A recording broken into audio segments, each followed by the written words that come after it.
I thought he did a great job.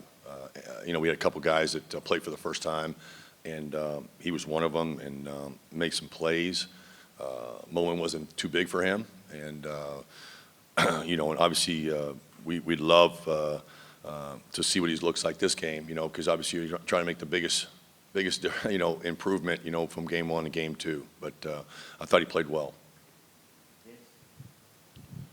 Obviously, you guys are very aware of Concepcion for NC State. What are some of the things they try to do with them, and what are some of the biggest challenges in defending him?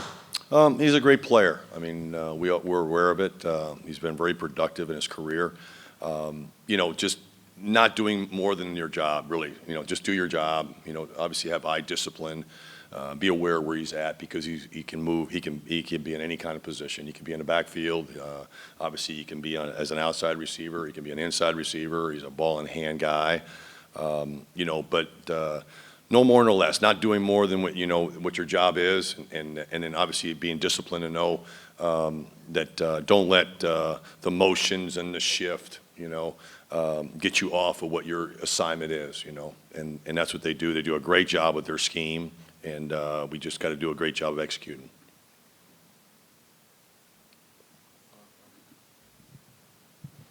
You mentioned the expected improvement for Boo from week 1 to week 2. What are some of the things that you'd like to see maybe clean up against NC State?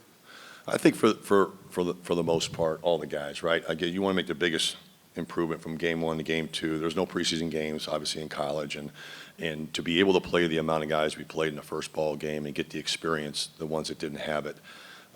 We just want to see, the alignments maybe a little bit better. The communication has to be a lot better. That's where we got to improve on, and that's player to player. It's not so much someone like Boo or whoever it is. You know what I mean? It's got to be between the whole back end, and we want to see the improvement of communication and getting lined up at a faster pace and getting our eyes where they belong.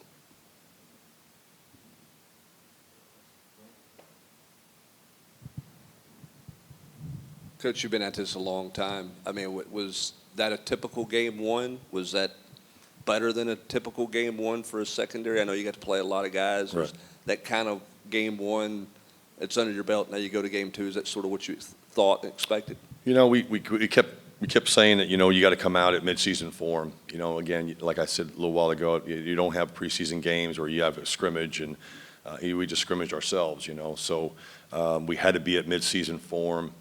And that had to be with the communication, the alignments, and then obviously executing the defense. And I thought for the most part we did that. Obviously we got some things that we had to correct, things that we didn't like, how we executed. And I think that, again, this is a different game from a standpoint of how much more they give us, and we got to improve tremendously with the communication, like I said just a minute ago, but I thought they played.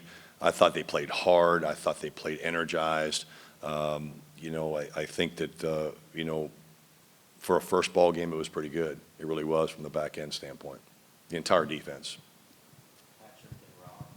Coach, what's the challenge of facing a quarterback with so much experience like Grayson McCall, and what have you seen from him and watching film preparing for this game? Yeah, he's athletic. He's obviously had a lot of success in the previous spot that he was at, and he's got leadership. He's got good awareness, field awareness of what defenses are doing. So you got an experienced guy back there with some weapons, and I mean players, athletic players outside and at the receiver position, at the tight end position, the running back position. So we got to make sure that we're well aware of the situations in the ball game. You don't have an inexperienced guy. He's had a lot of success. We just got to do a really good job of trying to create long situations on third down and stay out of the with third and shorts and where they're actually controlling the situation. But he's obviously a tremendous player. And obviously he can beat you with his running along with his arm. So he's proven that in the past. Coach, what was your experience with the technology stuff, the headsets, the iPads? Where did you see the biggest impact coming from that? Was it less than you thought, more than you thought? No, it was good. It was good to be able to show them the picture as opposed to drawing it on a board. And anytime, obviously, you can see it live, or it looks like live, what they just did 5 minutes earlier was good. It was good for communication. Obviously, it helped us a lot. What'd you see from Jermod McCoy at corner? I thought, again, he's going to continue to grow and get big and better and better. I saw a guy that his experience showed up, at situations. We had obviously a defensive call down in the red zone where he was very aware of what he was getting based off the base of the call, and he knew what to anticipate, what kind of route the receiver was playing, the experience, the little things that. He's got great field awareness, and his experience showed up in that moment and in some other plays too. What were your thoughts on how Jalen McMurray and some of the other depth cornerbacks deal with Ricky Gibson not playing? Yeah, I think for the most part, those guys all played really well. I mean, Jalen was, again, the same thing I just answered, you know what I mean? Someone who you can see has experience. Some of his decision-making and alignments and having the feel of what's coming with the D&D and the formation showed up, so the experience showed up. He got himself, there wasn't a lot of plays he was being attacked on, but there were some, and he didn't have a chance to throw it, where he looked really good and kind of knew what was going on, so his experience really helped us. I know you got a chance to see Caleb Beasley and some of the other freshmen out there. What specifically on Caleb and Gorey, how have those guys come along so far, being on campus several months? For Caleb, obviously he had a setback early on in the spring, and to get where he's at right now is really good, because he missed a lot, and for him to catch up on some of the reps he didn't have that some of the other guys had, and execute it in a game.